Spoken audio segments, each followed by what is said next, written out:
अस्सलाम वालेकुम। तो स्टार्ट करते हैं आज की क्लास। और आज की क्लास में हम देखेंगे कितने तरह की सीएसएस है और उन्हें कैसे यूज करते हैं, और कौन कौन से सिलेक्टर्स हैं और उन्हें कैसे यूज किया जा सकता है। चलिए आइए स्टार्ट करते हैं। और सबसे पहले हम चलते हैं अपने फोल्डर में। तो कहीं पर भी आप बना सकते हैं, ये आप ऑलरेडी जानते हैं, बात काफी बार हो चुकी है।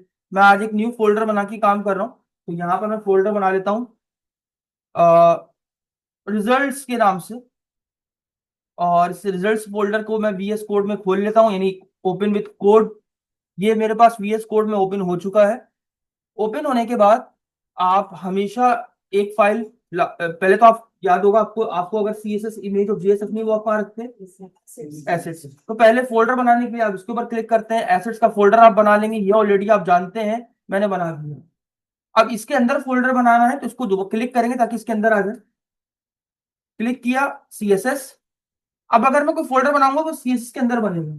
मुझे क्या बनाना है एसेट्स के अंदर, तो मैं एसेट्स पे क्लिक कर दूंगा। मैं दोबारा फोल्डर पे क्लिक किया जेएस, और एसेट्स के ऊपर दोबारा क्लिक किया और मैंने दोबारा यहाँ पर लिख दिया आईएमजी यानी इमेज के लिए। प्रॉपर तैयार है। हमेशा एचटीएमएल की जो फाइल होगी वो कहाँ रखी जाएगी, एसेट्स के साथ, एसेट्स के अंदर नहीं, बाहर। तो मैंने इंडेक्स डॉट एचटीएमएल के नाम से फाइल बना दी। आज भी ये मतलब नहीं बताऊंगा कि इंडेक्स के नाम से क्यों बना, बताऊंगा वन डे, ताकि आपको समझ में आए। अभी आपको सही तरीके से इतनी नॉलेज नहीं। शिफ्ट दबा के वन प्रेस किया, बॉयलर प्लेट आ गई। अगर आप नोट पैड पे काम करते हैं तो ये आपको वहां पर देखने को नहीं मिलेगी, वहां पर आपने खुद से पूरा कोड लिखना पड़ेगा। गुड हो गया। अब चलते हैं यहाँ पर, और यहाँ पर एक एच वन की हेडिंग लगा रहे थे जिसमें मैंने लिखा असद अली। ठीक है। सिंपल राइट क्लिक करके फाइल के ऊपर कॉपी पास्ट किया, ब्राउजर पे खोला, पेस्ट किया। मेरी ही फाइल है क्योंकि नाम लिखा हुआ है। मैं आज टाइटल चेंज नहीं कर रहा, मैं इसको डॉक्यूमेंट या रिजल्ट ही कर देता हूँ। सेव किया, रिफ्रेश किया, देखो आ गया। ठीक है। आई होप यहां तक आपको समझ में आ गया होगा। अब आगे बढ़ते हैं। सबसे पहली चीज कि सर मैं ये चाहता हूं कि इसके ऊपर एक्सटर्नल सीएसएस अप्लाई करूं।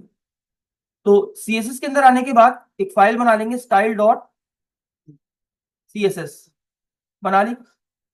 अब जाहिर सी बात है, मैंने आपको एग्जांपल दी थी शुरू में कि अगर आपने किसी चीज के ऊपर डिजाइन करना है, किसी एलिमेंट को डिजाइन करना है, तो आपके पास कई तरह के सिलेक्टर्स होते हैं। पहला होता है टाइप सिलेक्टर। टाइप सिलेक्टर ये कहता है कि जिस टाइप का एलिमेंट हो आप उसको ही यहाँ पर एज अ प्रॉपर्टी पास कर दो। मैंने यहाँ पर H1 को एज अ पास कर दिया। अब मैं इसके अंदर आके प्रॉपर्टी लिखता हूँ, मैंने लिखा कलर कर दो रेड। सेव किया, रिफ्रेश किया, कलर चेंज नहीं हो रहा। क्यों नहीं हो रहा? इसलिए कि सर दोनों फाइलें भी अलग अलग हैं, इनका आपस में कोई रिलेशन मौजूद नहीं है। कुछ बच्चे सोचते होंगे सर हम स्टाइल के अंदर एचटीएमएल को लिंक कर दें, ऐसा नहीं हो सकता। हमेशा स्टाइल की फाइल एचटीएमएल में लिंक कराई जाती है। आई रिपीट माय वर्ड्स, हमेशा डिजाइनिंग की फाइल को एचटीएमएल फाइल में लिंक कराया जाता है, ना कि एचटीएमएल फाइल को डिजाइन के अंदर लिंक करा। बात समझ में आ गई? लिंक कराने के लिए आप कहां पर लिखते हैं, आप हेड टैग के अंदर इस्तेमाल करते हैं। ऐसा नहीं कोई बच्चे बॉडी के अंदर लिंक करा दें, कराने वाले करा देते हैं। मैं बात कर रहा हूं आपने जो लिंक कराना है, आपने जो लिंक कराना है वो आपने हेड के अंदर कराना है।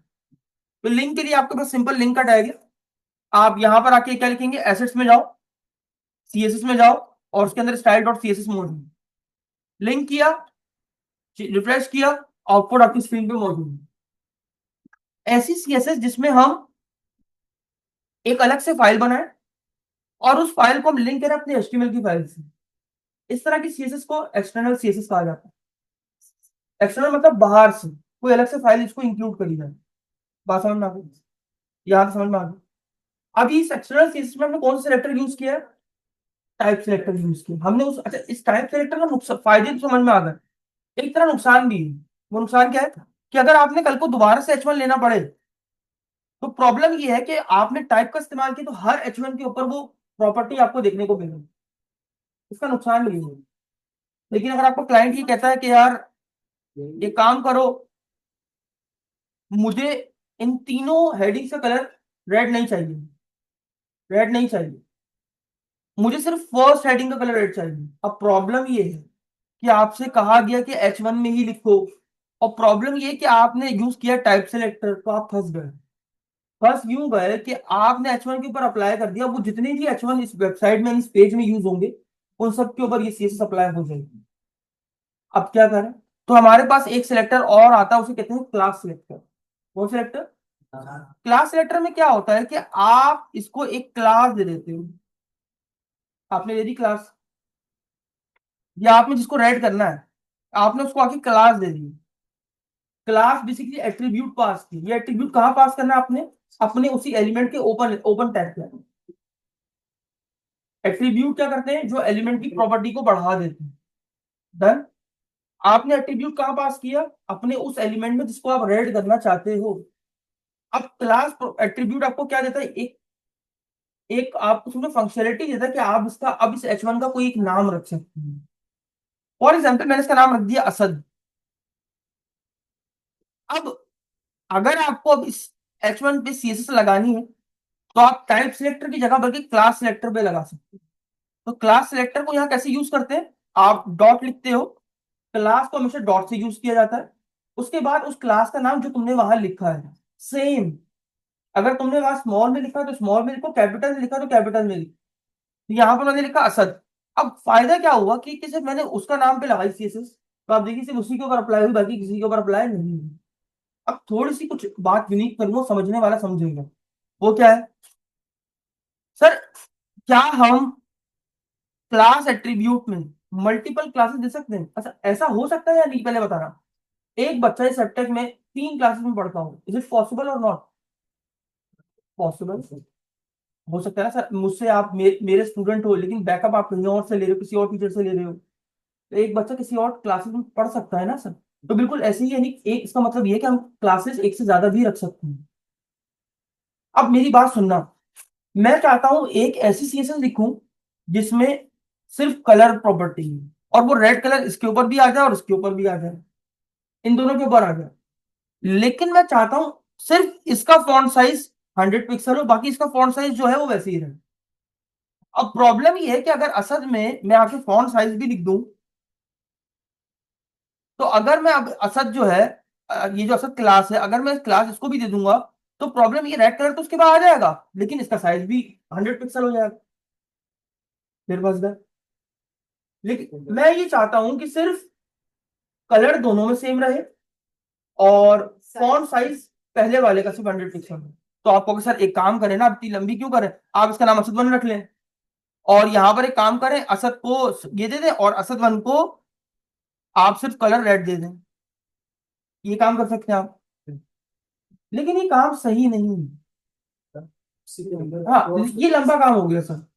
तो आपको HTML और CSS कहती है कि आपको अगर ऐसा काम करना है कि आपने कलर प्रॉपर्टी दोनों के ऊपर अप्लाई करनी है या 10 के ऊपर अप्लाई करनी है, लेकिन आपने बाकी चीजें सबकी अलग अलग करनी है, तो आप एक काम करो ना, आप असद को सिर्फ कलर दे दो। दे दिया आपको। और असद वन में क्या कर दो? फॉन्ट साइज लिख दो। लिख दिया आपने। अब अगर असद लगा देंगे तो दोनों कलर क्या हो जाएगा? क्या हो जाएगा? रेड हो जाएगा। लेकिन फॉन्ट साइज में क्या लिखा हुआ था? 100 पिक्सल। तो असद वन की प्रॉपर्टी हमें सिर्फ किसको देनी है? पहले वाले को। तो हम एक से ज्यादा क्लासेस दे सकते हैं, हमें सिर्फ स्पेस देनी है। यहाँ पर असद वन पास किया और रिफ्रेश किया। ठीक है, सॉरी यहाँ पर पास हो गई। ये देखो। क्या कंफ्यूज है? कंफ्यूज कर रहा है। मुझे दोनों का कलर क्या चाहिए था? लेकिन पहले वाले का फॉन्ट साइज क्या चाहिए था? तो मैंने क्या किया, मैंने दो अलग अलग क्लासेस बना दी। एक में कलर रेड की प्रॉपर्टी रख दी, बाकी कोई और प्रॉपर्टी इसलिए नहीं रखी क्योंकि अगर मैं इसमें रख दूंगा तो वो सबके ऊपर अप्लाई हो जाएगी जिसमें ये क्लास असल होगी। एग्री और नॉट? लेकिन बाकी असल में मैंने एक और क्लास बनाई जिसमें फॉन्ट साइज मैंने डाल दी 100 पिक्सल। अब मैंने क्या बोला कि मुझे दोनों का रेड कलर चाहिए, तो रेड कलर किस क्लास में था? असद में। तो मैंने असद दोनों को पास कर दी। इससे रेड कलर आ गया। आ गया या नहीं आ गया? आ गया। अब मुझे सिर्फ फॉन्ट साइज देना था। फॉन्ट साइज किसको देना था? पहली हेडिंग को। तो फॉन्ट साइज की क्लास मैंने क्या रखी थी? तो क्लास प्रॉपर्टी क्लास एट्रीब्यूट में क्या कहता है कि आप एक साथ क्लासेस मुझ में पास कर सकते हो। तो यहाँ पर मैंने सिर्फ असद वन की प्रॉपर्टी आके, तो इससे क्या होगा? असद भी अप्लाई होगा और असद 1 पे चलेगा। तो देखो अब क्या हो रहा है, दोनों प्रॉपर्टीज के ऊपर इम्पैक्ट आ रहा है। बात समझ में आई कि नहीं आई? क्या समझ नहीं आ रहा? थोड़ा सा कंफ्यूजन हो रहा है कि जो पहले ना दोनों नाम लिख रहे हैं ना, वो थोड़ा सा एक बार और दोबारा नहीं। सबसे पहले तो मुझे एक ऐसी प्रॉपर्टी चाहिए जिसमें, यार देखो मैं कलर रेड अलग क्यों कर रहा हूँ, मान लो मुझे ये कलर रेड 100 जगहों पर यूज करना है, लेकिन मैं सब जगह फॉन्ट साइज 100 पिक्सल तो नहीं कर सकता ना, अलग अलग करूंगा, कलर तो रेड चाहिए चाहिए मुझे। तो मैंने क्या किया, एक ऐसी प्रॉपर्टी बना दी जिसमें सिर्फ कलर रेड लिख दिया। एक क्लास बना दी किसके नाम से, असद के नाम से, जिसमें कलर रेड लिख दिया। एक प्रॉपर्टी मुझे वो चाहिए थी जिसमें मुझे 100 पिक्सल फॉन्ट साइज चाहिए, तो मैंने क्या किया, असद वन के नाम से वो क्लास बना दी। सर बिना उधर भी क्लास इसी बना दियो, तो हम सीएसएस पे आगे कोई क्लास बना लिख दो, कोई मसला नहीं। तो मसला नहीं मसला होता नहीं, जब वहां पर क्लास। ये देखो डॉट abc1, और इसको मैंने दे दिया कि आप क्या करें सर, आप बैकग्राउंड कलर रखें पिंक, और आपका जो है टेक्स्ट कलर क्या हो गया, व्हाइट हो गया, और फॉन्ट साइज हो गया आपका 50 पिक्सल। हम क्लास देंगे ये भी। हाँ, अभी प्रॉपर्टी किसी काम की नहीं, क्योंकि नहीं चल रही, क्योंकि किसी के ऊपर अप्लाई नहीं किया। लेकिन जैसे ही तुम किसी के उसके ऊपर अप्लाई करोगे, फॉर एग्जाम्पल मैंने क्लास abc1, तो आप देखिए आउटपुट आपकी स्क्रीन पे आ जाएगा। तो ऐसा नहीं है कि आप सिर्फ प्रॉपर्टी बना के भी छोड़ सकते हैं, जब आपको यूज करना हो आप वहां पर भी इसको इस्तेमाल कर सकते हैं। अच्छा, मैं था पुरानी वाली बात में। अब प्रॉब्लम ये थी कि हमें कलर रेड दोनों पे चाहिए, लेकिन प्रॉब्लम ये है कि हमें फॉन्ट साइज सिर्फ पहले वाले का चाहिए, दूसरे का फॉन्ट साइज हमें जो बाय डिफॉल्ट है वही रख। अब हम फंस गए। अगर हम ये काम असद में ही लिख देंगे फॉन्ट साइज, तो प्रॉब्लम है कि असद हम जिसको भी देंगे उसका कलर और फॉन्ट साइज दोनों ही बदलेंगे। तो मैंने क्या किया, दोनों की अलग अलग क्लासेस बना दी। ये बात समझ में आ गई? यहाँ तक कोई सवाल? अब मैंने क्या बोला, अब मुझे रेड कलर एबीसी पे भी चाहिए और असद अली पे भी चाहिए, तो मैंने क्या किया, असद और असद इसको भी पास कर दिया। इससे क्या हुआ, दोनों के ऊपर क्या आ गया, रेड कलर आ गया रेड कलर। लेकिन अब मुझे फॉन्ट साइज से किस पे चाहिए था, सिर्फ वन को चाहिए था। तो मुझे उसका नाम क्या मैंने रखा था, असद वाला। वो मैंने इसको पास कर दी स्पेस देके, जैसे ही मैंने सेव किया रिफ्रेश किया, आउटपुट मेरी स्क्रीन पे। तो हम इस तरीके से काम करते हैं। यानी एक से ज्यादा क्लासेस हो सकती हैं, अक्सर और भी हो सकती हैं। हाँ बिल्कुल हो सकती हैं, और भी बना लो आप। और कैसे बनाएंगे सर, एग्जाम्पल, मैंने क्या बोला, डॉट a1 के नाम से एक क्लास है, उसमें बैकग्राउंड कलर भी दिया हुआ है येलो करके। अब मैं चाह रहा हूँ कि मेरी फर्स्ट हेडिंग में बैकग्राउंड भी आ जाए, तो मैं क्या पास कर दूं, a1। a1 कहाँ पास करूंगा, स्पेस दिया, a1। देखा, तो इस तरीके से भी काम हो सकता है। बात समझ में आ गई? क्लासेस में यूनिकनेस का कॉन्सेप्ट नहीं होता, मतलब यूनिक कोई चीज नहीं होती। आप एक क्लास अगर आपने मुझे दी, तो वह क्लास आप किसी और को भी दे सकते हैं। बात समझ में आ गई? तो क्लासेस में क्या होता है, आप एक से ज्यादा क्लासेस पास कर सकते हैं। वो मैंने भी आपको दिखाया कैसे कर सकते हैं, बस आपको स्पेस देंगे और उसकी क्लास के नाम को लिखते चले जाना है। सीएसएस में क्लास को किस तरह पास करते हैं, डॉट के साइन के साथ, इससे डॉट। लेकिन एग्जाम्पल इमेजिन करो कि आपके पास एक और हेडिंग है, और अल्फा लिखा हुआ है, और एक और हेडिंग है जिसमें आपके पास बीटा लिखा हुआ है। बात समझ में आ गई? अब आपसे कहा जा रहा है, ये बहुत इंपॉर्टेंट बात है दोस्तों, ये बहुत इंपॉर्टेंट है। आपसे कहा जाता है, क्या कहा जाता है, कि यार ऐसी सीएसएस लिखो जो इसको यूनिक रिप्रेजेंट करे। अगर आपको जिंदगी में, आप पाकिस्तान में आपकी पहचान क्या है, आपका नाम, जी नहीं, आपकी क्या है, नेशनल आइडेंटिटी यानी सीएनएस। ऐसे ही पाकिस्तान में आपका नंबर जो है ना, वो आपकी आइडेंटिटी और आपकी पहचान है। एप्टिक में आपकी नाम आपकी पहचान है। तो इसका मतलब दुनिया में आईडी एक ऐसा कॉन्सेप्ट है जो कि यूनिकनेस को क्रिएट करता है। तो ऐसे ही अगर मैं चाहता हूं कि सिर्फ वो आईडी इसको पास करूं या किसी और को पास ना करूं, तो हम अगर चाहते हैं कि यार हम इसको यूनिक बनाएं, और जो हम नाम इसको दें वो किसी और को ना दें, तो वहां पर हम आईडी एट्रीब्यूट का इस्तेमाल करते हैं, जिससे आल्सो सिलेक्टर, इसको बोलते हैं आईडी सिलेक्टर। तो आप आईडी का एट्रीब्यूट भी यूज कर सकते हैं। आईडी क्या करेगी, उसको एक यूनिक पहचान देगी।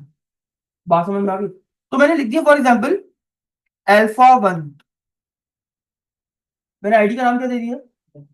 अब मैंने, अगर मैंने अल्फा 1 इसको दे दिया है, तो मैं इसको नहीं दे सकता दोबारा से, इसको नहीं दे सकता। हाँ, एट्रीब्यूट है सर, जैसे क्लास सेलेक्टर, ऐसे आईडी, आईडी का कॉन्सेप्ट क्या होता है? यूनिकनेस क्रिएट करना ना सर, यूनिक किसी चीज को बनाना। अगर आपको ये मुझे ये नंबर दे दिया मेरे पाकिस्तान ने, तो क्या वो आपको नंबर मिल सकता है? सवाल ही पैदा नहीं होता सर, वो नंबर आपको दे दिया जाए, चाहे वो बंदा मर क्यों ना जाए, वो उसका एनआईसी नंबर कभी भी किसी और को नहीं दिया जाता, वो हमेशा से उसी का रहता है। बात समझ में आ रही है यहाँ तक? यहाँ तक कोई सवाल? तो आईडी बेसिकली क्यों दी जाती है? पहचान के लिए, यूनिकनेस को बरकरार रखने के लिए। अभी मैं आपको एक चीज मसला भी बताऊंगा, ठीक है? अब मैं यहाँ पर आता हूँ और आईडी के ऊपर सीएसएस लगाता हूँ। आईडी के ऊपर सीएसएस, आईडी को सीएसएस में कैसे लिखा जाता है? क्लास को कैसे लिखते हैं? डॉट से। आईडी को लिखते हैं हम हैश से। कैसे? हैश। उसके बाद आईडी का नाम क्या था? Alpha one. Alpha one. Colour कर दो ग्रीन। कलर क्या कर दो? सेव किया, नहीं हुआ। क्यों नहीं हुआ? कोई मिस्टेक कर दी मैंने? कहाँ पर? अच्छा हाँ, सॉरी, हो गया। अच्छा एक चीज अब मैं दिखा रहा हूँ, आपने क्या बोला सर? आईडी क्या होती है? यूनिक। किसी, अगर आपने किसी को दे दी तो आप किसी और को नहीं देंगे, तो यही था ना। लेकिन यहाँ पर ये देखो क्या होगा,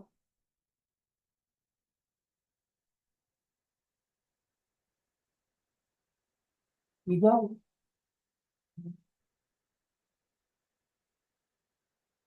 ये तो क्लास की तरह ही काम कर रहा है। इसका भी एट्रीब्यूट करना है। देखिए मैं आप समझाता हूँ आपको। बिल्कुल दिखने में आपको लग रहा होगा कि यार आपने आईडी अगर आपने उसको दे दी तो आपने दूसरे को भी दे दी। जब आपने दूसरे को दे दी तो जो सीएसएस आपकी उस आईडी के ऊपर अप्लाई है वो इस आईडी के ऊपर भी अप्लाई है। देखिए ये आपका कॉन्सेप्ट है, सीएसएस ने इस कॉन्सेप्ट को नहीं बनाया, आपने बनाया। आपने क्या बोला? हमें आईडी कब यूज करनी है? जब हम चाहते हो कि यार इसकी स्पेसिफिक यूनिकनेस को तुम बरकरार रखो। तो अगर वो चीज तुमने इसको असाइन कर दी है तो वो तुम दूसरे को नहीं देना चाहोगे, तो इसीलिए तुम खुद से, अगर एक आईडी किसी को पास कर चुके हो तो वो आईडी किसी और को अलॉट मत करो। बात समझ में आ गई? आईडी का कॉन्सेप्ट बड़ा खराब हो जाएगा। क्यों खराब हो जाएगा? क्योंकि आईडी तुम ऑलरेडी अगर किसी को दे चुके हो तो वो तुम दूसरे को क्यों दे रहे हो? फिर भाई यूनिकनेस नहीं होगी ना। तो अगर तुम्हें यही काम करना तो तुम किससे करते? क्लास से कर लेते हैं भाई। तो आईडी हमेशा यूनिक पर्पस के लिए यूज कीजिएगा। ऐसा नहीं कि आप, आपने का काम तो होता ही है, जाने दो। भाई जाने तो आप दोगे, लेकिन बात फिर वही घूम के आ जाएगी। आपकी वेबसाइट को समझना किसने है? वो सही समझेगा ही नहीं सकते। तो ये unique है। वो समझेगा यार ये तो यूनिकनेस की बात कर रहा था कि यार ये अलग चीज है, फिर इसने वही चीज दोबारा नीचे डिफाइन कर दी, क्यों ऐसा क्यों किया? वो कंफ्यूज हो गया ना सर। तो आपने उसे कंफ्यूज नहीं करना। तो आपने क्या बोला, अगर आपने एक पहचान किसी को दे दी है वो आप किसी और को नहीं दी। अच्छा आईडी हम यूज क्या करते हैं? जब हम चाहते हैं यार ये इस एलिमेंट को हम एक यूनिक पहचान दें, एक अलग से इसमें काम करें, तो उसको आप आईडी से रिप्रेजेंट करें। लेकिन जब आप कहते हैं नहीं यार मुझे तो सब चाहता हूँ कि इसको भी वही नाम दे रहा हूँ तो किसी और को भी नाम दे दूं, तो वो उसके लिए हम क्या यूज करेंगे? क्लास यूज करेंगे। अच्छा आईडी का एक और फायदा दिखाऊं? अब देखना तुम फायदा, अब तुम आईडी का फायदा देखना। मैं आईडी की एग्जांपल बताने लगा हूँ अब आपको। ये मैं क्या बना रहा हूँ कि आप बताओगे, मैं नहीं बताऊंगा। नहीं नहीं अब बताना। क्या बना रहा हूँ? शाबाश।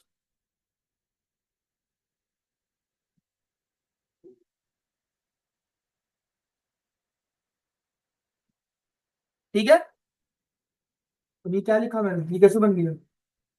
अच्छा, सबसे पहले हमें क्या बनानी है? नेविगेशन के अंदर क्या यूएल बनानी है? Unordered list. Unordered list. उसके अंदर हमें क्या बनानी है? एलआई आइटम्स बनाने हैं, है ना? एलआई बनाने हैं ना, लिस्ट आइटम्स। कितने चाहिए? तीन। तीन जितने चाहिए आपको मल्टीप्लाई बाय। अब हर लिस्ट पे आपको क्या चाहिए?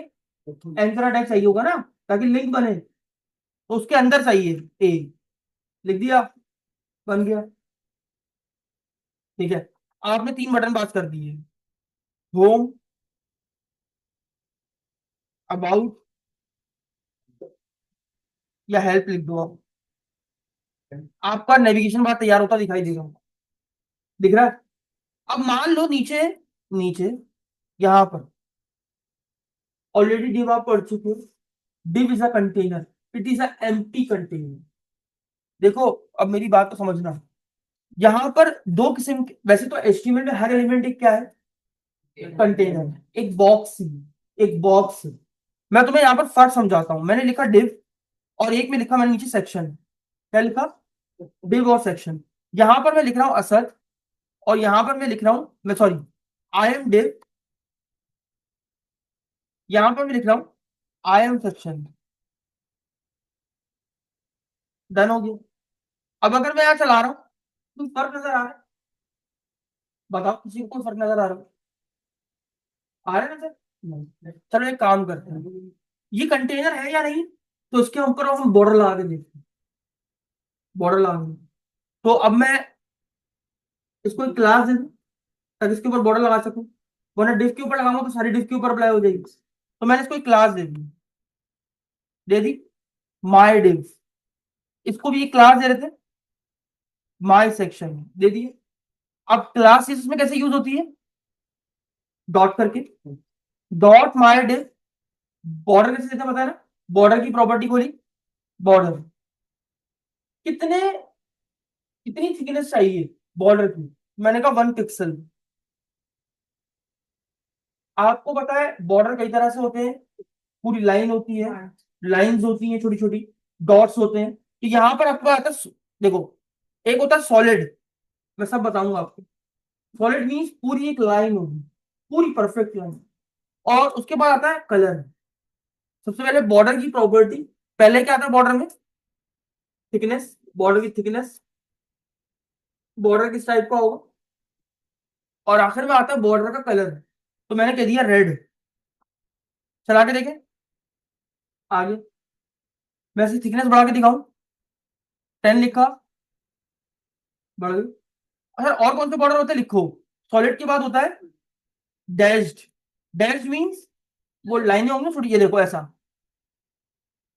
दिख रहा है, सॉलिड के बाद डैश। एक और भी होता है ग्रूव। ग्रूव में अगर आप गौर से देखो तो, अच्छा मैं फर्क बताता हूँ, ये देखो, आपको लगेगा यार एक आउटलाइन अंदर की तरफ से रेड आ रही है और एक देखो बाहर से आ रही है, गौर से देखना। अच्छा अभी यहाँ देखो फर्क, यहाँ देखो, यहां से जो लाइन है ग्रूव में, ये जो डार्क वाली है, ये बाहर से चली पूरी यहां तक आ गई, आ गई। और यहाँ देखो रेड वाली लाइन अंदर से शुरू हो रही है और यहाँ पर आके खत्म हो रही है, ये ग्रूव है। फिर एक होता है रिज। रिज में देखो उल्टा है, कौन सा देखो, यहाँ अब पहले वाली यहां से चल रही थी, अब ये अंदर से चल रही है और यहां से बाहर से चल रही है। पासवर्ड में क्या क्या पढ़ा दिया, डैश, डॉटेड, डॉटेड में आओ, ये डॉटेड होगा, ठीक है। उसके बाद होता है double, solid, dash, dotted, dotted, double, ridge, groove. 10 समझ में आ रहा है कुछ, ये सारे इसकी क्या है, बॉर्डर की स्टाइलिंग है कि आपको किस तरह का बॉर्डर चाहिए।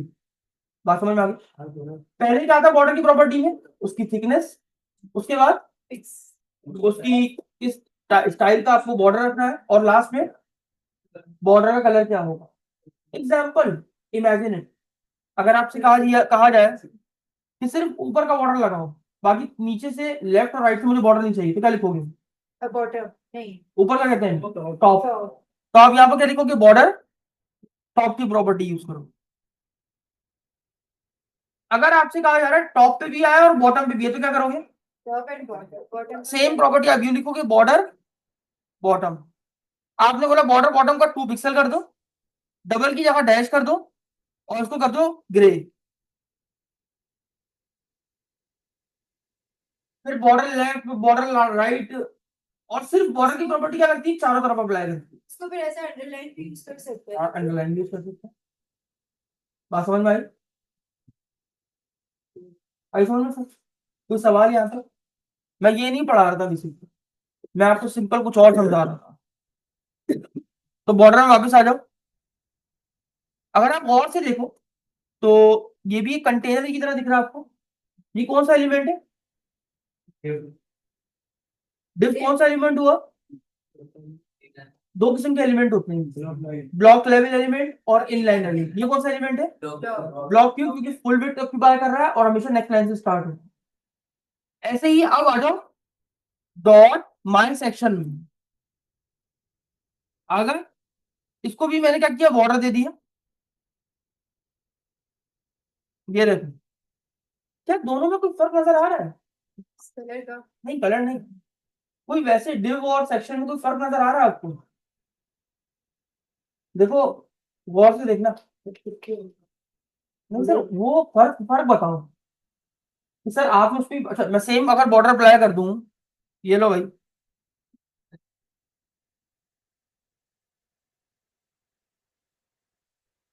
क्या कोई फर्क लग रहा है आपको? सर दोनों ही कंटेनर है, दोनों में ही कंटेंट रखे हुए हैं, दोनों ही पूरे कंटेनर की तरह विजिबल हो रहा है आपके सामने, ऐसा ही है। तो सवाल ये कि सर डिव और सेक्शन दिए ही क्यों गए? जब जो काम डिव में हो रहा है वो काम सेक्शन में हो रहा है, जब काम सेक्शन में हो रहा है वो काम डिव में हो रहा है, तो डिव और सेक्शन को बनाया ही क्यों? देखिए, समझने वाली बात है दोस्तों, अब समझिएगा।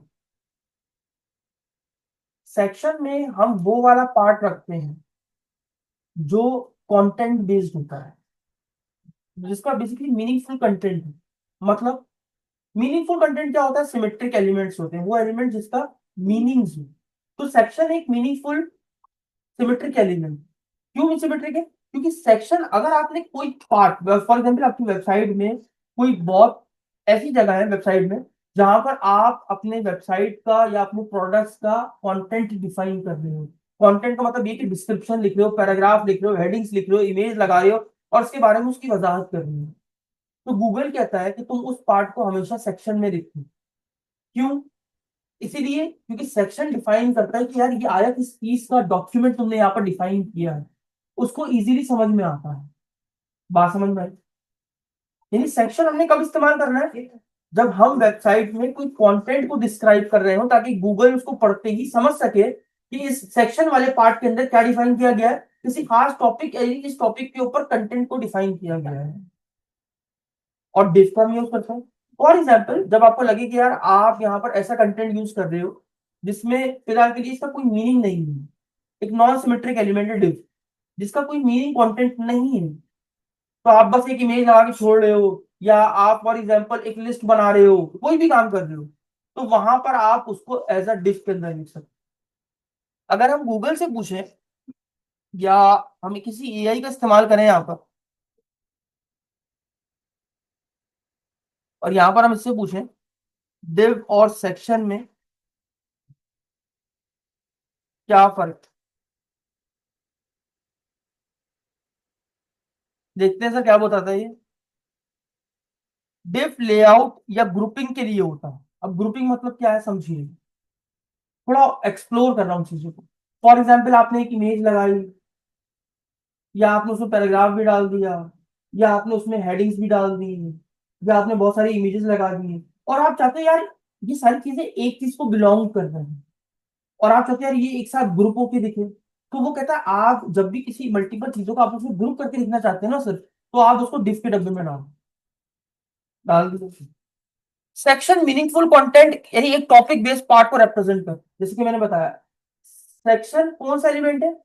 सिमेट्रिक एलिमेंट है, यानी एक मीनिंगफुल एलिमेंट है। यानी इसका मतलब ये है जहां पर हम उस कंटेंट को डिफाइन करें जो कंटेंट किसी वेबसाइट को डिफाइन कर रहा है, या कोई खास कंटेंट उसमें लिखा गया हो, या आपकी वेबसाइट में कोई भी खास हो या आम हो, डजेंट मैटर, लेकिन एक कंटेंट को डिफाइन कर रहा हो, वो हम सेक्शन में लिखें। और अगर हमें किसी बहुत सारे एलिमेंट्स को आपस में एज अ ग्रुप करके दिखाना है सर, तो वहां पर हम क्या यूज करें? अच्छा, थोड़ा और पूछते हैं।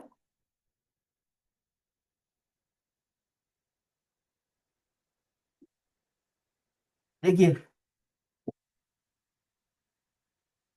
दिव गलत समझ गया।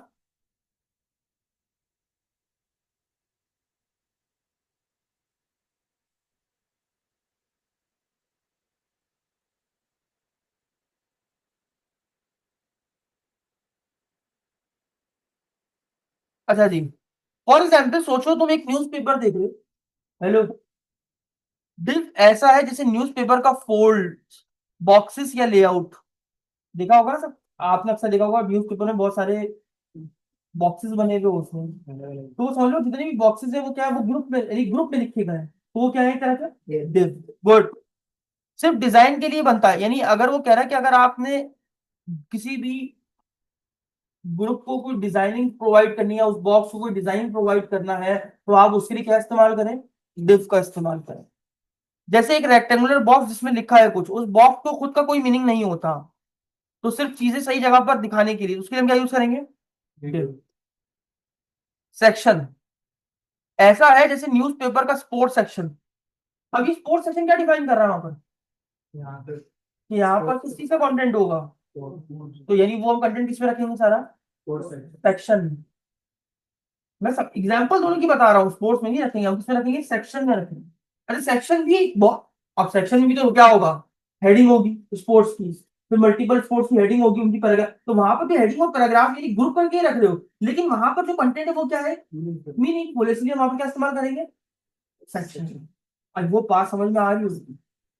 अच्छा जी, हर सेक्शन एक स्पेसिफिक टॉपिक कवर करता है, सिंपल।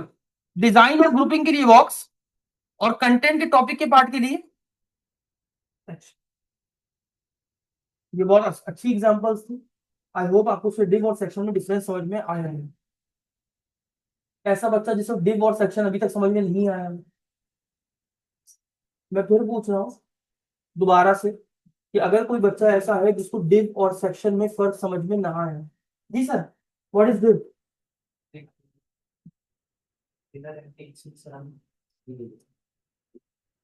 आसान सा बताएं सर। एक ऐसा कंटेनर जिसमें मल्टीपल एलिमेंट्स को ग्रुपिंग के लिए यूज किया जाता है और स्टाइलिंग वगैरह भी है। शाबाश, समझ में आया sir. What is section for answer, container है जिसके अंदर हम कोई मीनिंगफुल कंटेंट लिखते हैं। शाबाश, ऐसा कंटेनर जिसमें हम कोई मीनिंगफुल कंटेंट को रख रहे हो, उसके लिए हम क्या यूज करते हैं, सेक्शन। हर सेक्शन क्या डिफाइन करता है, एक मीनिंगफुल कंटेंट। डन। जी सर, व्हाट इज दिस, थोड़ा लाउडली सर, आवाज जाए ना सर, देखो समझ नहीं, मजा नहीं आया सर। जी सर आप बताएंगे, थोड़ा सा और डिटेल में बता सकते हैं सर इसको, दिव, बेटा दोबारा बताने दो तो। सेलिंग मैनिंग सर अभी जो आपको बताया था वो बताइए, जो पहले बताया था। मेनली हम एक ऐसा कंटेनर जिसमें हम मल्टीपल एलिमेंट्स को ग्रुपिंग करने के लिए या फिर स्टाइलिंग करने के लिए यूज करते हैं, दिव कहलाता है। जी सर, व्हाट इज दिव, एक ऐसा कंटेनर है जिसमें हम ग्रुपिंग या स्टाइलिंग करने के लिए इस्तेमाल करते शाबाश सर, गुड। जी sir, what is section,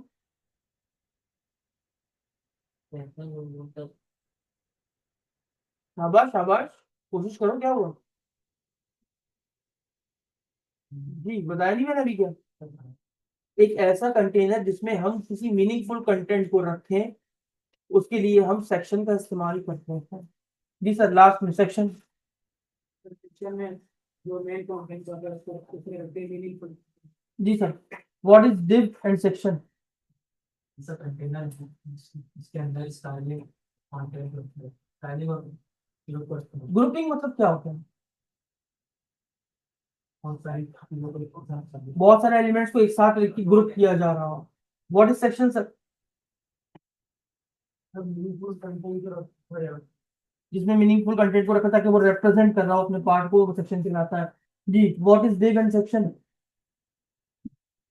meaningful words को रखते हैं और फिर में डिजाइनिंग और ग्रुपिंग के लिए शाबाश शाबाश शाबाश। जी sir, what is section, section में मीनिंगफुल कंटेंट और कंटेंट जस्ट मीनिंगफुल कंटेंट को रखने के लिए हम सेक्शन का इस्तेमाल करते हैं। जी, व्हाट इज div,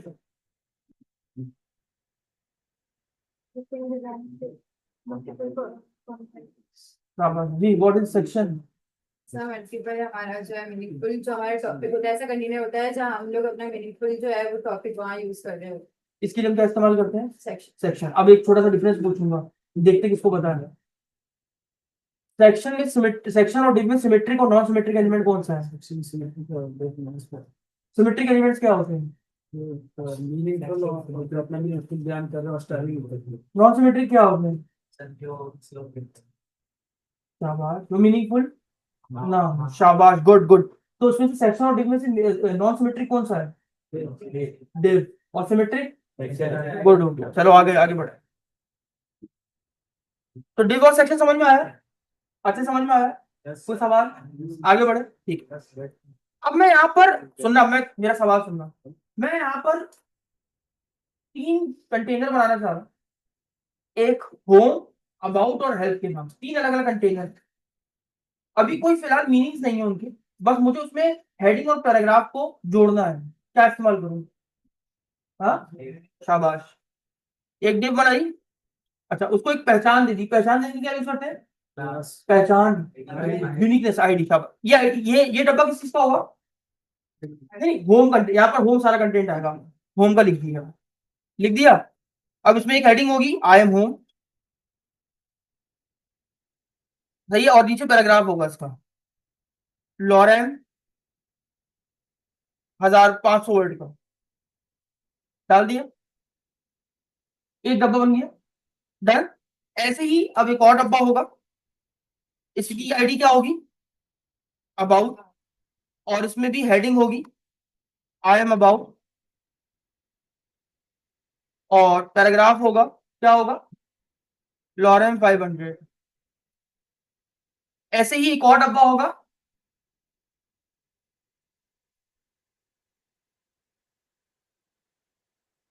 इसमें भी हेडिंग होगी, और इसमें भी पैराग्राफ होगा।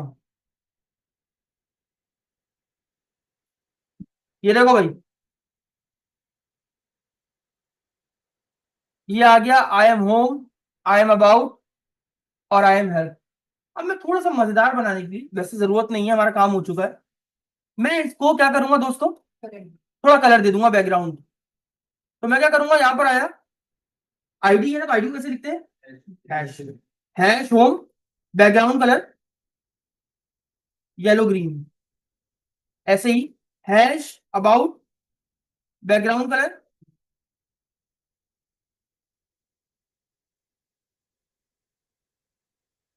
Brown, hash help, background colour blue, ठीक है, 3 आ गए, डन। सर ये आपने क्या करने दिखाया, आपने ऊपर नेविगेशन बार बनाई, फिर आपने ये 3 बॉक्सेस बना दिए, ऐसा क्यों किया? अब बता, आई आईडी का फायदा दिखाने के लिए किया। मैं चाहता हूं जब मैं अबाउट के ऊपर क्लिक करूँ ना, तो अबाउट का पेज ना खुले, वो खुद ब खुद अबाउट पे आ जाए, ऐसे स्क्रॉल करता हूँ यहाँ पर और जब मैं हेल्प पे क्लिक करूँ तो वो हेल्प पे चला जाए, और मैं होम पे क्लिक करूँ तो होम पे आ जाए। हाँ।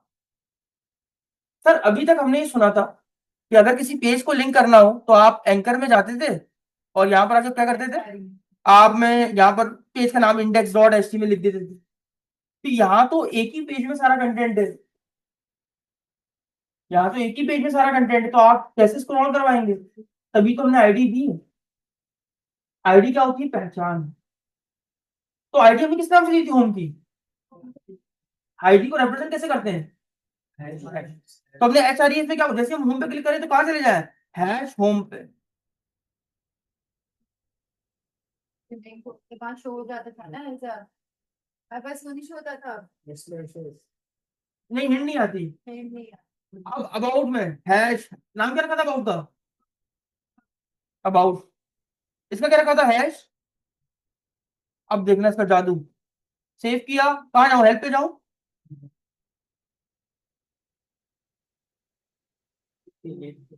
खुद ही आया सर। अब ये देखो, अबाउट पे जाऊँ, होम पे जाऊँ, अगर आपको सिंगल पेज एप्लीकेशन बनानी है, सिंगल पेज मतलब ऐसी एप्लीकेशन जिसमें आप एक ही पेज के ऊपर सारी चीजें आपने लिखी है, और आप कहते हैं यार जब मैं बटन पे क्लिक कर दूं यहाँ आ जाऊँ, यहाँ आ जाऊँ, या यहाँ आ जाऊँ, उसको आप ऐसे बनाते हैं। हाँ बिल्कुल, ऐसे यहाँ कर सकते हो आप।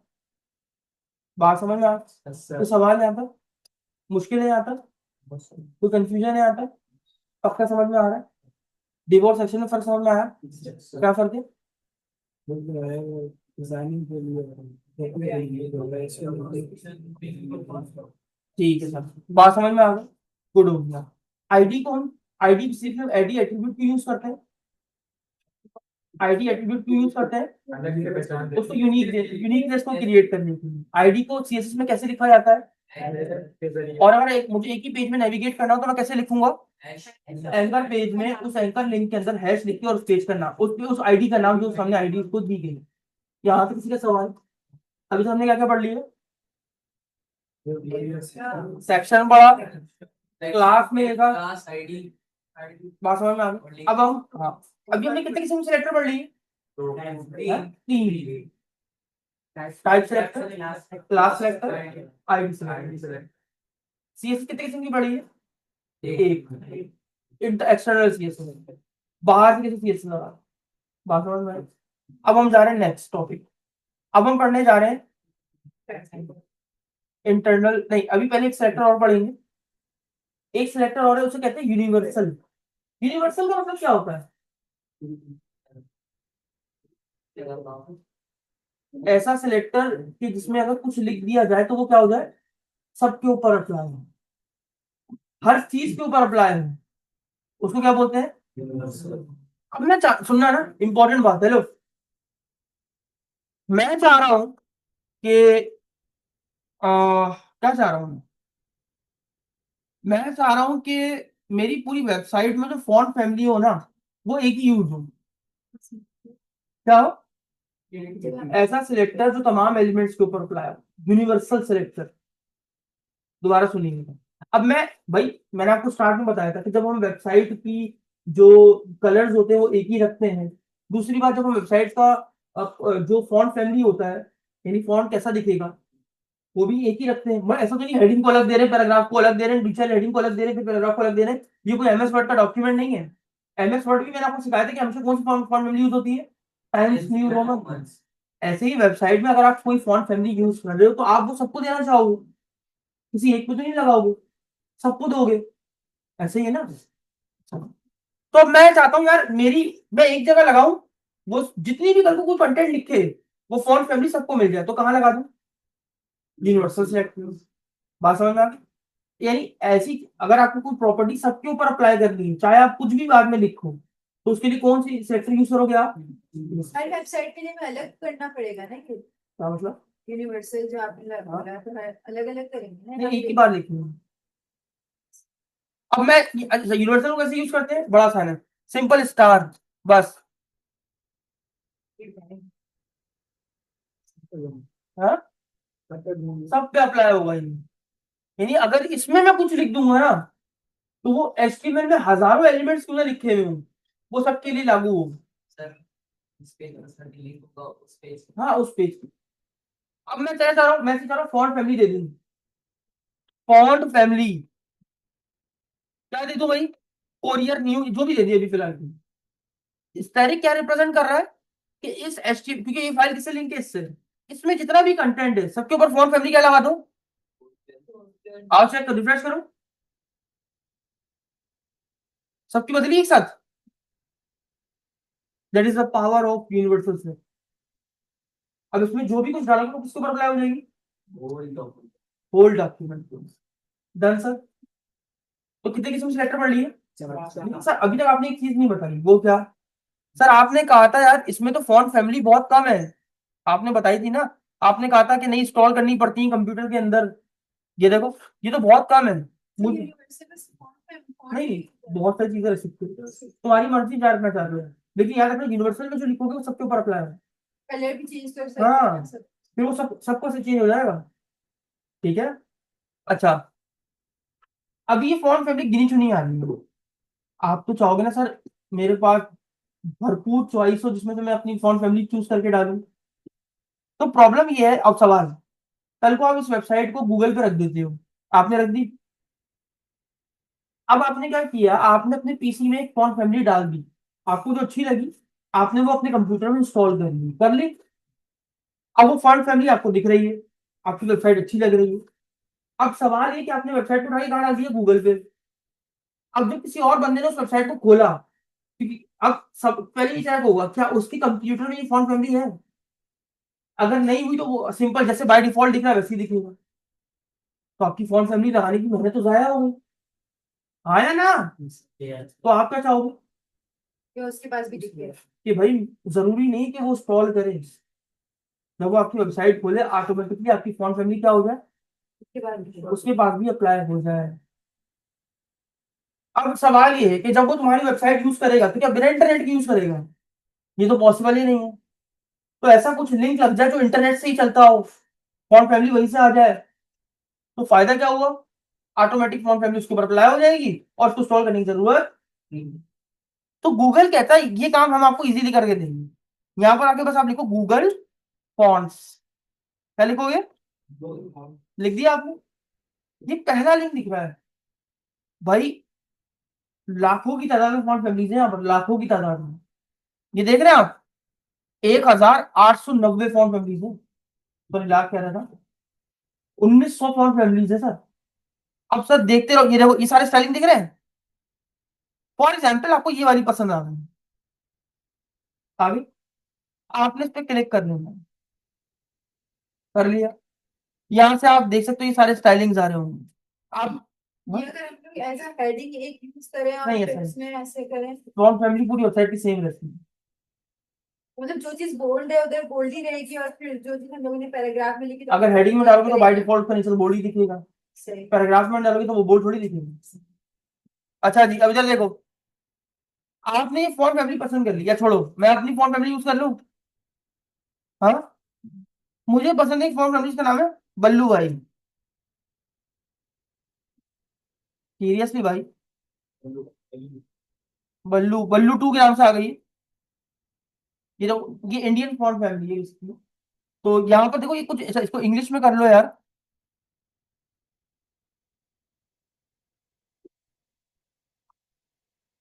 ये ऐसा दिखेगा, ये दिखा रहा है बस, ये टेक्स्ट लिखा हुआ है कि ऐसा डिजाइन, ऐसा टेक्स्ट दिखेगा। अब मुझे ये समझ में आ गया, हाँ सर ये फॉन्ट फैमिली मुझे चाहिए, क्या करें? गेट फॉन्ट का बटन दिख रहा है, क्लिक कर दो। क्लिक किया, यहां पर आपके पास आएगा गेट एम्बेडेड कोड। डाउनलोड करने की जरूरत नहीं है, डाउनलोड से नुकसान क्या होगा कि आपके पास चलेगी, उसके बाद नहीं चल रहा। तो गेट एम्बेड कोड खोल दिया, ये कोड आ गया पूरा। ये सारे लिंक्स हैं, क्या है? ये वो लिंक्स है जो इंटरनेट से चलते हैं, इनको सीडीएन बोलते हैं। सीडीएन होते हैं कंटेंट डिलीवरी नेटवर्क। मतलब मान लो ऑनलाइन एक ऐसा रूम है जहां पर ये सारी फॉन्ट फैमिलीज रखी हुई है, तुम्हें जो भी चाहिए वो देखो, ये इस लिंक पे जाता है। ये रहा इसका लिंक, ये देखो, ये मैं खोल के दिखाऊं, इसको कंट्रोल सी कॉपी करूं, यहाँ पेस्ट करूं, ये देखो, ये देखो, ये रही, ये रखी हुई। हाँ, तो इस लिंक के अंदर सारा सब कुछ पड़ा हुआ है। अब इससे फायदा क्या हुआ कि अब इंटरनेट पर जब वो वेबसाइट को चलाएगा तो ये लिंक क्या करेगा, खुद ही उस सारे कंटेंट को वहां से उठा के ले आएगा, ले आएगा।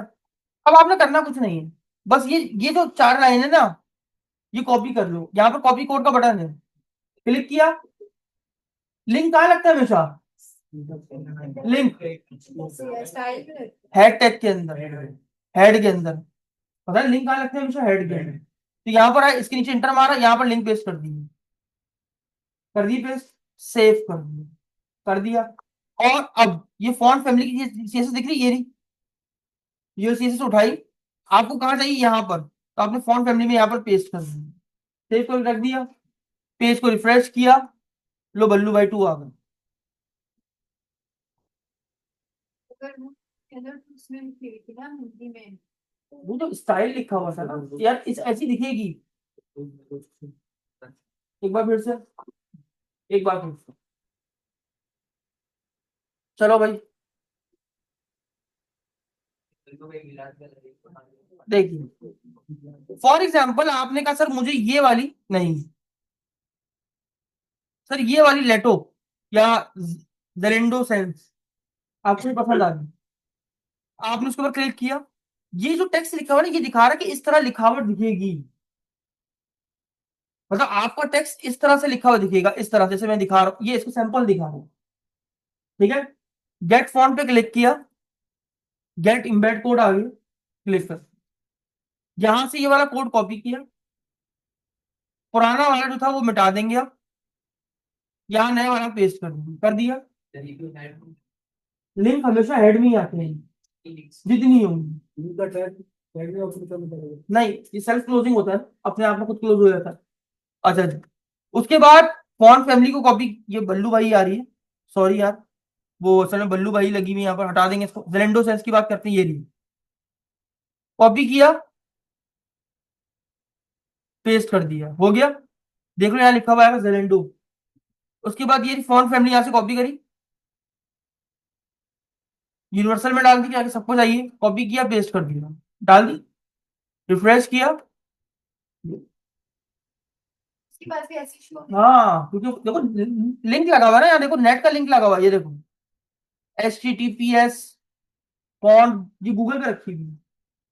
मान लो गूगल ने एक ऐसा रूम बनाया हुआ है जहाँ पर सारी फॉन्ट फैमिलीज पड़ी हुई है, और हर किसी के लिंक दिए हुए हैं कि तुम्हें जो चाहिए वो इस्तेमाल कर लो। अब जब भी कोई बंदा तुम्हारी वेबसाइट को यूज करेगा, ये लिंक ऑन होगा, ये क्या करेगा, जो भी वहां पर फॉन्ट फैमिली को उठा के लाके तुम्हारे कंप्यूटर में डाल देगा और तुम्हारी चल जाएगी। तो तुम कोई भी फॉन्ट फैमिली इजीली लगा सकते हो। बात समझ में आई? यूनिवर्सल सेक्टर समझ में आ गया? यहाँ तक समझ में आया?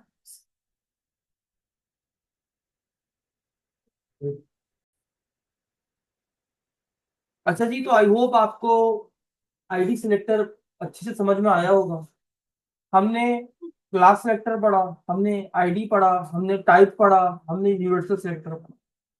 आई होप आपको ये तमाम चीजें अच्छे से क्लियर हुई होंगी, और नहीं हुई तो ये आप प्रैक्टिस कीजिए, हर तरह के सिलेक्टर को अप्लाई करके देखिए, आपको डिफरेंस और काम खुद ही समझ में आएगा कैसे करते हैं। इस वीडियो को बार बार देखिएगा ताकि आपको ये कॉन्सेप्ट क्लियर हो। आगे बढ़ते हैं दोस्तों। अभी तक मैं एक काम कर रहा हूँ, ये फाइल बंद कर रहा हूँ सारी, और मैं एक न्यू HTML की फाइल बना रहा हूँ, abc.html।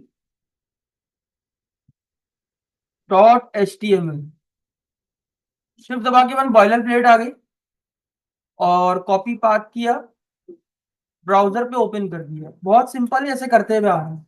आपने शायद गौर नहीं किया, मैंने आपको AI यूज करना सिखाया कि अगर आपको कभी परेशानी हो, कोई चीज समझ ना आ रही, तो आप उससे कैसे पूछ सकते हैं। इसका खोलने का पर्पज ये नहीं था कि आपको AI कंटेंट पढ़ाया जाए, इसका खोलने का पर्पज ये था कि कभी आपको कोई चीज में स्टक हो जाओ, तो आप कैसे रिसर्च करके अपने पास से वो चीज पढ़ सकते। अब देखिए इधर, यहां पर मैं एक और CSS बना रहा हूं Style 2 के नाम से, और से देखना है। यहां पर मैं क्या करने लगा हूं, मैं इस H1 के ऊपर CSS लगा रहा हूं, ठीक है। यहाँ लिखा हुआ है असद अली, आ गया नजर, प्रॉपर आ रहा है, कोई मसले वाली बात नहीं। एक्सटर्नल CSS में क्या होता है कि हम यहां पर CSS लगाते हैं, और यहां पर वो अप्लाई हो जाती है। अभी अप्लाई इसलिए नहीं हो रही क्योंकि लिंक नहीं किया हुआ सर, तो लिंक लगा देते हैं,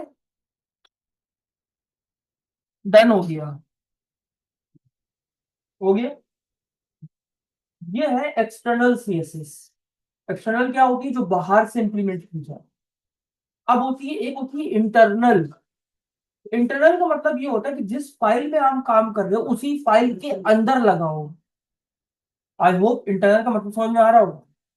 इंटरनल का मीनिंग होता है कि जिस फाइल में आप काम कर रहे हैं ना, आप उसी फाइल में CSS को लगाएं। तो सर हम तो इस फाइल में काम कर रहे हैं, तो यहां लगाओ जी, बिल्कुल। तो यहां पर CSS, अच्छा मैंने आपको पहले भी बताया था, जितने भी लिंक्स होते हैं वो सारे कहाँ लगते हैं, हेड पार्ट।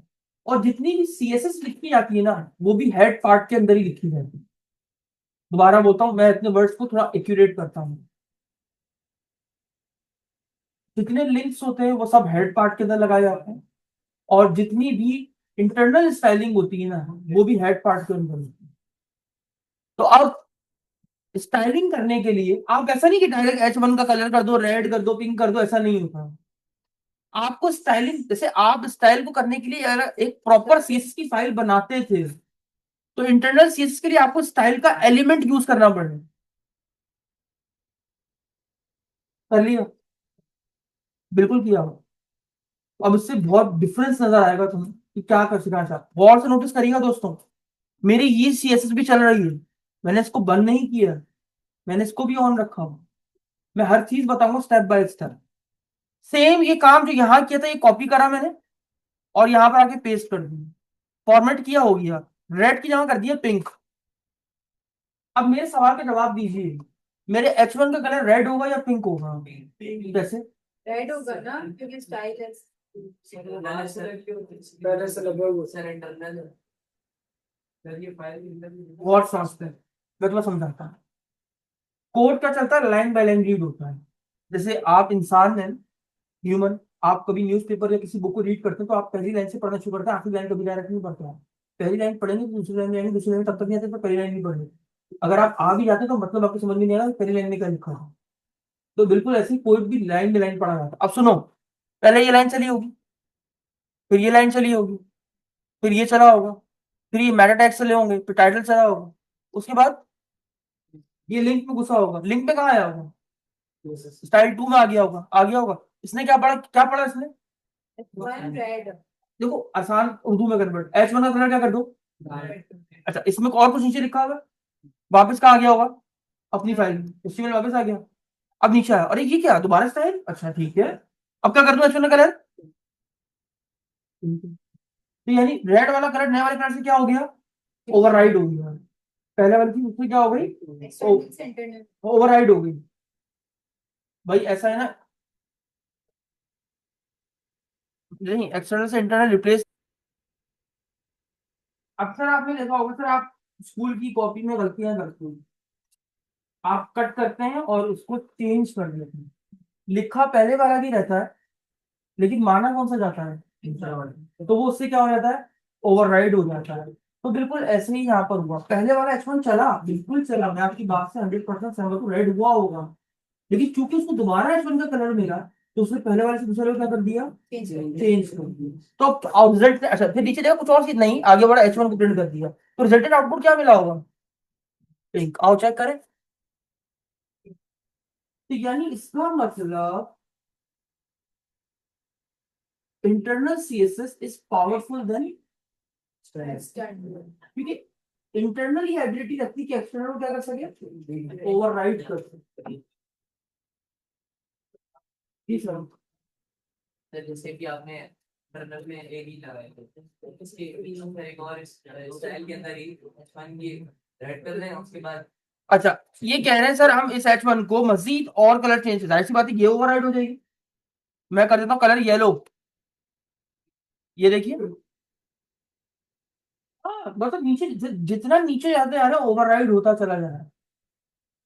इतना H1 चलता हाँ। जाएगा, नीचे ओवरराइड होता जाएगा। देखिए नीचे की तरफ आ रहे हो ना आप, वही ऊपर से चुन के नीचे की तरफ आ रहे हैं ना, कि जितनी नीचे आ रहे हैं इंपॉर्टेंस उतनी ज्यादा बढ़ती जा रही है इसमें। सर अगर इसको उसके ऊपर लगा दें तो सर सिंपल सी बात है, जो लास्ट में होगा वही अप्लाई होगा। ऐसा नहीं है कि यहाँ पर पिंक और येलो या ग्रीन चले नहीं थे, चले सब थे, लेकिन जो कि एक के बाद ओवरराइड होता है तो इसलिए फाइनल जो आउटपुट था वो ओवरराइड होता है। फिर S2 लिखेंगे तो S2 लिखेंगे तो फिर तो कलर चेंज नहीं होगा ना। मैं H1 से इंपॉर्टेंस समझा रहा हूँ कि इंटरनल एक्सटर्नल में फर्क क्या है। अब और मजीद आगे बढ़े। अब एक सीरीज होती है इनलाइन सीएसएस। इनलाइन का मतलब क्या है? जिस लाइन में काम कर रहे हो उसी लाइन सीएसएस को डाल दो। इनलाइन का मतलब ये है ना, जिस लाइन में काम कर रहे हो जिसके ऊपर लगानी है उसी लाइन में लिख दो। अच्छा जी, अब देखते हैं। अब मुझे किस पे काम करना है? असदरी पे। इस पे लगानी ना सीएसएस। तो हमें इसे एक्सटर्नल इंटरनल में करने के लिए हमारे पास एट्रीब्यूट को एलिमेंट कौन सा दिया गया है? स्टाइल। ऐसे ही, सॉरी यार, इंटरनल में करने के लिए हमें एलिमेंट दिया गया है स्टाइल के नाम से। ऐसे ही अगर हम इनलाइन सीएसएस करना चाहते हैं तो हमें एट्रीब्यूट दिया गया है स्टाइल के नाम से। यानी अगर मुझे जब भी इनलाइन सीरीज करनी होगी तो मैं कौन सा एट्रीब्यूट यूज करूंगा? लेकिन अगर मुझे इंटरनल सीरीज करनी हो तो मैं क्या यूज करूंगा? एलिमेंट, इसके नाम से, स्टाइल के नाम से। लेकिन अगर मुझे एक्सटर्नल सीरीज यूज करनी होगी तो हम लोग तो बस लिंक करेंगे और पीछे में काम शुरू कर देंगे। डन। हाँ सर, मैं आपको बता तो रहा हूँ, मैं सिखाया आपको, इंटरनल भी रहा हूँ इनलाइन भी रहा हूँ, लेकिन ये यूज नहीं होती है। नहीं सर, यूज एक्सटर्नल ही होती है, प्रोफेशनल लेवल की होती है। ठीक है, यूज नहीं, देखो सिखाना तो सारी चीजें ही ना, इसीलिए बता रहा हूँ कि यार ये भी होती है, ये भी होती है और ये भी होती है, लेकिन मार्केट में जो ट्रेंड करती है सर वो एक्सटर्नल सीएसएस है। अच्छा जी, अब यहाँ पर सीएसएस की प्रॉपर्टीज आ गई। कलर कर दो येलो ग्रीन, अब सुनो, कोड चलता हुआ आया, पहले इधर घुसा होगा, इसने क्या किया होगा कलर को, इसके आगे कोई कोड है, आगे बढ़ा, देखा दोबारा इंटरनल लगी हुई, H1 का कलर क्या कर दो, फिर नीचे क्या कर दो, अब ये पढ़ता अरे यार दोबारा सीएसएस H1 के ऊपर, अब कलर क्या कर दो, और देखते फाइनल कलर क्या होता है।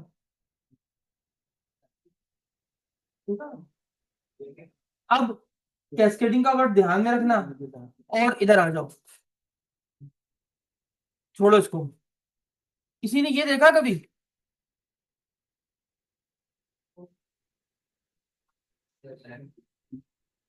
ये देखा झरना, नहीं देखा क्या,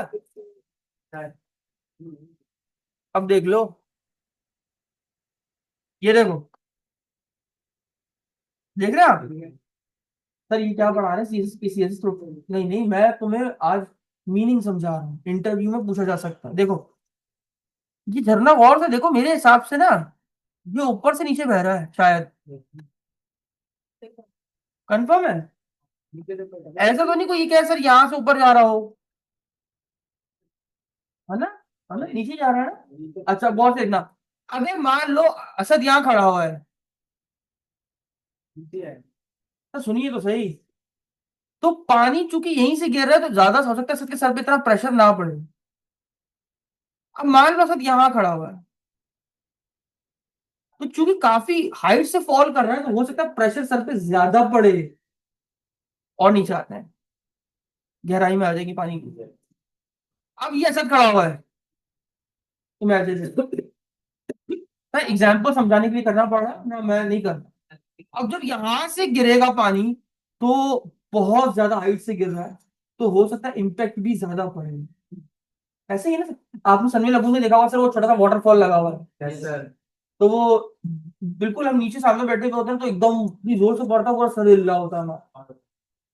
और अच्छा, मैंने आवाज नहीं सुनी थी असल में, वरना मैं कंफर्म कर देता। खैर, तो वाटरफॉल का मतलब ये होता, अब सुनो, इसका मतलब ये है कि जो चीज जितनी ज्यादा नीचे गिरेगी उसकी इंपॉर्टेंस उतनी ज्यादा बढ़ती जाएगी। कैस्केडिंग का मतलब भी झरना ही होता है, तो अब अंदाजा लगा लो कि जितनी तुम नीचे की तरफ आ रहे हो वो सीएसएस की इंपॉर्टेंस बढ़ती जा रही है, that's why the meaning of cascading. इसीलिए जितना नीचे आ रहे हो इंपॉर्टेंस उतनी ज्यादा बढ़ती जाएगी, वो सीएसएस उसके ऊपर अप्लाई होती जाएगी। तो ये मतलब है सर कैस्केडिंग का, बात समझ में आई। तो देखो, मैं यहां से चलना शुरू हुआ था, लेकिन जितना लास्ट में आया इंपॉर्टेंस उतनी ज्यादा मेरी बढ़ गई, और वही सीएसएस अप्लाई हो गई। तो इस कैस्केडिंग का मतलब ही यही है कि जितना नीचे प्रायोरिटी पे जाते जाएंगे उतनी प्रायोरिटी हाई होती चली जाएगी, that is the meaning of cascading. सही है।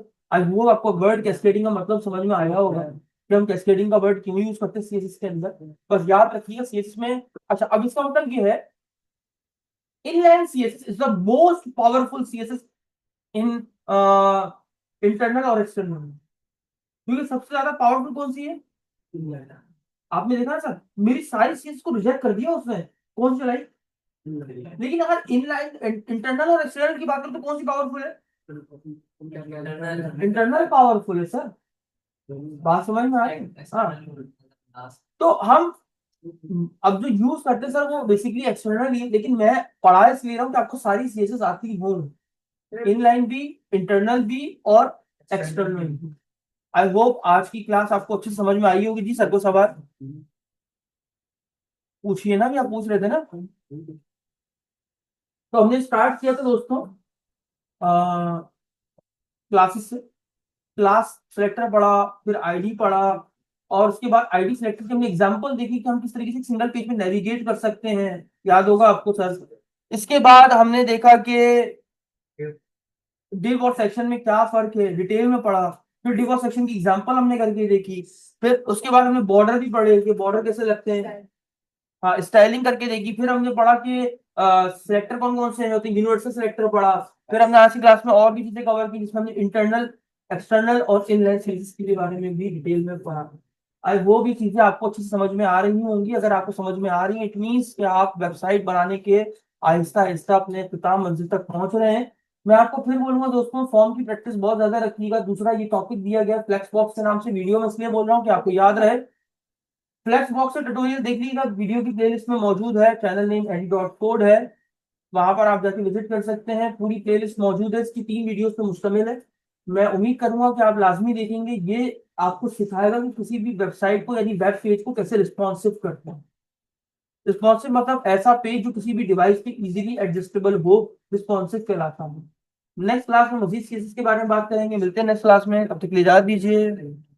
अल्लाह। आपका